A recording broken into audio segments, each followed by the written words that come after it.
आप देश बचाने की बात नहीं कर रहे हैं, आप वोटर बचाने की बात कर रहे हैं, आप संविधान बचाने की बात नहीं कर रहे हैं, आप जातिगत वो जो कहते नहीं है वोट, उसको जोड़ने की कोशिश कर रहे हैं कि मैं ये बात ना करूं तो मुझको वो वोट मिल जाए, मैं वो बात कर दूं तो मुझको वो जाति का वोट मिल जाए। ये इस चीज के हम खिलाफ। अगर कोई ये सोचता हो धर्म संसद में हम लोगों को धमकाने का काम करते हैं तो कान खोल के सुन लें ये लोग, तुमसे किसी से हम धमकी से डरने वाले नहीं है। शेर देखिए, शेर की आमद गीदड़ों का राज तब तक होता है जब तक बहादुरों की एंट्री ना हो जाए।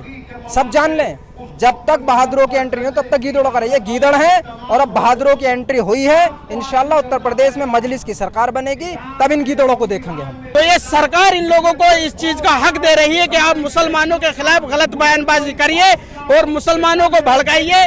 ये सरकार की सोची समझी साजिश है।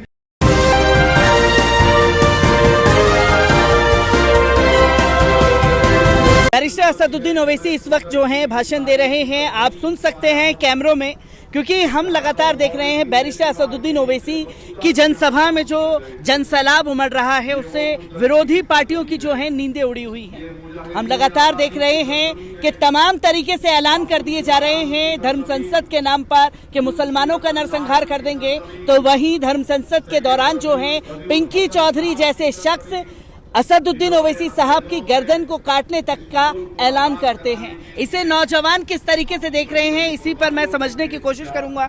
धर्म संसद के नाम पर बैरिस्टर साहब को भी टारगेट कर लिया गया और मुसलमानों का नरसंहार का ऐलान किया जा रहा है। क्या मुसलमान इससे डरने वाला है? देखिए, डरते तो सिर्फ बिस्मिल्लाहिर्रहमानिर्रहीम, देखिए डरते सिर्फ अल्लाह से। दूसरी चीज़, मुझको सबसे ज़्यादा तकलीफ़ उन लोगों से नहीं हुई है जिन लोगों ने इस तरह का बेहुदा भाषण दिया है। मुझे सबसे ज़्यादा तकलीफ़ उन सेकुलर पार्टीज़ से हुई है जो वहाँ पर थीं, उस स्टेट में थीं और उन्होंने इसकी मजम्मत नहीं की। आप यूएपीए कानून है देश के अंदर जो महात्मा गांधी को गाली दिया, जिसने कहा कि मनमोहन सिंह को मार देता, जो पूर्व प्रधानमंत्री थे। क्या यूएपीए तो चलिए बात ही नहीं की गई, लेकिन कानून के अंदर 121A है, 124A है, 108 है, 503 है। ये सब धाराएं हैं धमकाने की, दहशतगर्दी फैलाने की। क्या किसी सेकुलर पार्टी ने ये कहा मेरे भाई कि हम ये धारा तुम्हारे ऊपर कंप्लेन करते हैं, तुमने गलत किया? सब खामोश बैठी हैं। बैठी इसलिए हैं कि अभी इलेक्शन होना है यूपी का, उत्तराखंड का। अगर हम बोलेंगे तो हमारा वोट जो बेस वोट है, जो बहुसंख्यक वोट है, वो कहीं ना चला जाए। मैं ये कहना चाहता हूं कि अगर इस तरह की वोट बैंक पॉलिटिक्स होगी मेरे भाई, तो फिर बताइए देश कहां जाएगा।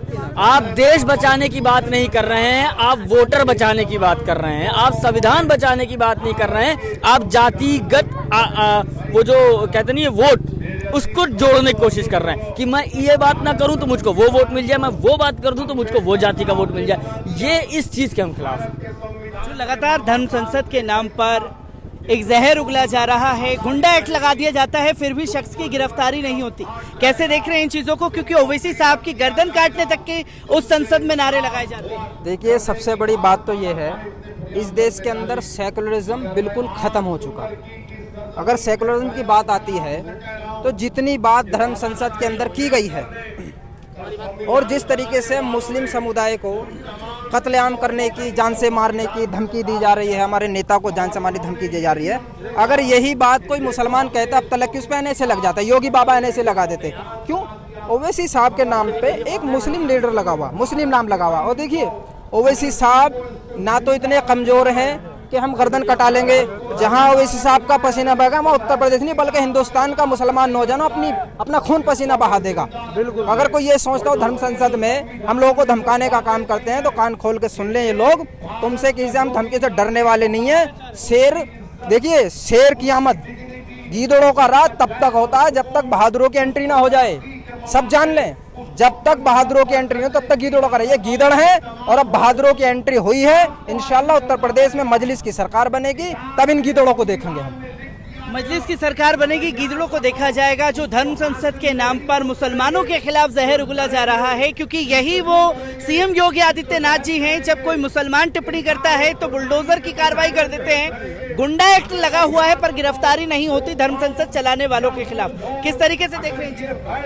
देखो, हम इस तरह, आपने अभी कहा कि अगर कोई मुसलमान कोई आपत्तिजनक टिप्पणी कर देता तो उस पर NSA लग जाता, ये आपने अभी कहा था।